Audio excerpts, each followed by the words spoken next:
वजीर अफजाइश मवेशियान टी श्रीनिवास यादव ने कहा कि मरकजी हुकूमत तेलंगाना के साथ सौतेला सलूक कर रही है और रियासत को बर वक्त दवाओं की सप्लाई नहीं की जा रही है।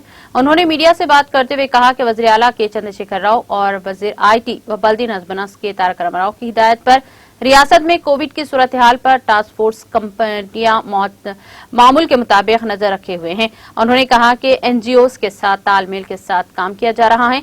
मरकज को चाहिए कि वो रियासत को मुनासिब दवाएं सप्लाई करे। श्रीनिवास यादव ने किसी भी पार्टी या फर्द का नाम लिए बगैर कहा कि बाज अफराद इस वबा के दरमियान गंदी सियासत करने की कोशिश कर रहे हैं।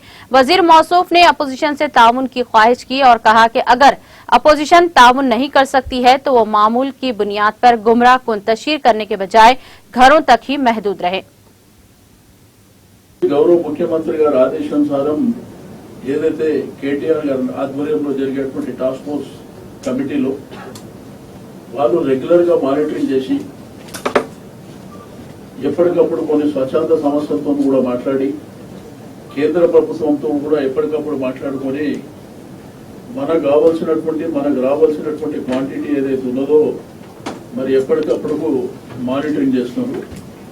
అయినప్పటికీ కేంద్ర ప్రభుత్వం కొంత చిన్న చూపు చూస్తున్నట్టు అనిపిస్తుంది, అది మనం కూడా చూస్తున్నాం। గవర్నమెంట్ ఆఫ్ ఇండియా కరోనా విషయంలో కూడా మనకు చిన్న చూపు చూస్తే మేము కూడా మాట్లాడాలంటే మాట్లాడవచ్చు కదా। ఓ బాధ్యత గల ప్రభుత్వం కాబట్టి రిక్వెస్ట్ చేస్తున్నాం, ఎక్కడైతే కరోనా తగ్గుముఖం ఉన్నటువంటి రాష్ట్రాన్ని వాళ్ళకు కావాల్సినటువంటి మీకు మెడిసిన్ విషయంలో మీరు కోఆపరేషన్ చేయండి। సివియర్గా ఉన్న రాష్ట్రాల్లో కూడా చేయండి, అభ్యంతరం లేదు। రెండోది మొన్న ఇంకో ఇష్యూ, అంబులెన్స్లు వేరే రాష్ట్రాల నుంచి రాణిస్తలేరు అనేది ఒక ఇష్యూ। మీరు కూడా టీవీలో పేపర్లో ప్రజెంట్ చేసిండ్రు, అది ఇష్యూయే కాదు।